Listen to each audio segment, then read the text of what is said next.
सब कुछ पहले से ही वेदों में लिखा हुआ है, तो साइंटिफिक रिसर्च होने के बाद क्यों हमें पता चलता है। बेटे अगर मैं आपसे पूछता हूँ कि प्रकाश की गति का मान कितना है, तो आप कहेंगे 3 लाख किलोमीटर प्रति सेकंड। 1676 ईस्वी में पहली बार प्रकाश की गति का सफल वैज्ञानिक अनुमान लगाने वाले व्यक्ति के रूप में हमें नाम मिलता है ओले रूमर का। लेकिन क्या आप जानते हैं कि ऋग्वेद के प्रथम मंडल के 50वें सूक्त के चौथे श्लोक में सूर्य की गति के बारे में पहले ही बात बोल दी गई। तो आप सुनिए आचार्य सायण जिन्हें ऋग्वेद पर टीका लिखी कि किस तरीके से सूर्य के प्रकाश की गति के विषय में जानकारी दे रहे हैं। वे अपनी कमेंट्री में लिखते हैं योजना नाम सहस्त्रम द्वै द्वै शते द्वै च योजने एक निमिषार्धेन। इसका अंग्रेजी अनुवाद होना चाहिए द सनलाइट ट्रेवल्स 2200 योजनास इन हाफ ऑफ निमिष। और इसका हिंदी अनुवाद है कि सूर्य प्रकाश 2200 योजन की दूरी तय करने के लिए आधे निमिष का समय लेता है। अब जरा हम इसकी गणितीय व्याख्या करते हैं। एक निमिष का अर्थ है कि एक पलक को झपकने में जितना समय लगता है, जो कि 0.2112 सेकंड के बराबर होता है। और निमिषार्ध का मतलब है आधा निमिष, जिसके लिए लिया गया समय होना चाहिए 0.2112 सेकंड डिवाइडेड बाय 2, यानी कि 0.1056 सेकंड। एक योजन बराबर 9 माइल के हो, तो उस हिसाब से 2202 योजन का मतलब होगा 2202 इंटू 9 माइल्स, जिसका जवाब होना चाहिए 19,818 माइल्स। अब हमें समझ में आया कि आधे निमिष में सूर्य प्रकाश 2202 की दूरी तय करता है, यानी कि 0.1056 सेकंड में वह 19,818 माइल्स की दूरी तय करता है। एक सेकंड में सूर्य प्रकाश द्वारा चली गई दूरी होगी 19,818 माइल्स डिवाइडेड बाय 0.1056 सेकंड। जब आप इसे सॉल्व करते हैं तो आप एक आश्चर्यजनक आंकड़ा पाते हैं, जो कि 1,85,795.75 माइल्स प्रति सेकंड के बराबर है, जो कि ओले रोमर के द्वारा निकाले गए प्रकाश की गति के आंकड़े के काफी नजदीक है। तो मैं आपको बताता हुआ चलूं कि आचार्य सायण का जो समय काल रहा है वो हरिहर और बुरा के समय का, यानी कि 1336 अगर आपने विजयनगर के साम्राज्य की स्थापना पड़ी होगी, उनके समय का रहा है, यानी लगभग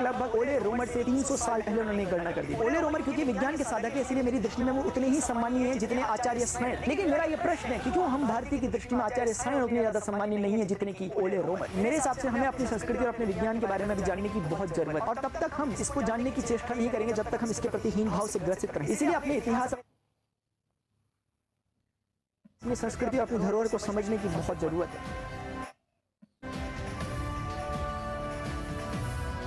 सर